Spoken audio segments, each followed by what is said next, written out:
Today looking at common factors of a polynomial. So once again, reading all the information, you should get an idea on how it works. So when I come to this equation on the second side, I can see that it's asking me to factor each binomial. So once again, to factor it, I'm going to break it down. Factor means bring in brackets. So 6n is equal to 2 times 3 is 6 times n. 9 is equal to 3 times 3. They both have a 3, so I bring it out. Factor, bring in brackets. What's left of the 6n? 2n. Bring down the plus sign. What's left of the 9 is 3. Done. Same thing here. 6c is equal to 2 times 3 times c. 4c squared is equal to 2 times 2 is 4 times c. They both have a 2. They both have a c. Bring it out. Factoring, bring in brackets. What am I left here? With a 3 down below. Bring the sign back in. Here I'm left with 2c.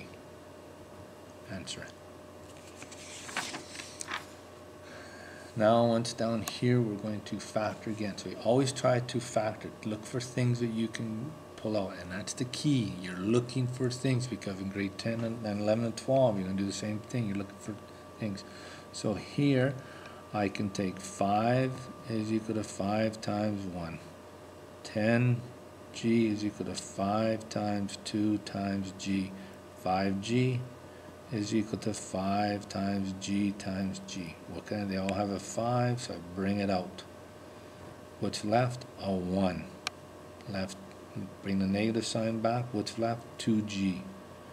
Bring the negative, the minus sign in. What's left? G squared. Check it. 5 times 1 is 5. 5 times negative 2 is negative 10g. And 5 times g, which is that imaginary 1 there, it'll be negative 5g squared. Same, so it's correct. So it's a quick check to find out if I did everything right. Factor this trinomial, last one. So once again, they're all negative. So this time I'm going to take negative 12 x cubed y is equal to negative 1 times 2 is 4 times 3 is negative 12 times x times x times x times y.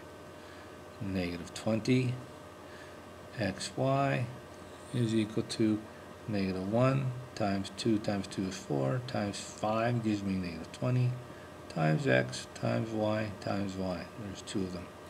And negative 16 x squared y squared. Once again, negative 1 times 2 is 4 times 2 is 8 times 2 is 16 times x times y times y. They all have a negative 1. They all have a 2. They all have a second 2. That's it. They all have an x. They all have a y. And that is it. So negative 1 times 2 is negative 2, times 2 is negative 4, xy. What is left up here because we're putting brackets in? Here I got 3x squared. Because I've taken the negative sign out there, that means it's going to be plus. Here I'm left with 5y. Down here, negative sign is gone, so it's going to be plus. Here I'm left with 2 times 2 is 4, xy. A quick check to make sure it's right. Negative 4 times 3 is negative 12, x squared y. Negative 4 times 5 is negative 20, xy squared. And negative 4 times 4 is negative 16, x squared y squared. Same answer, correct.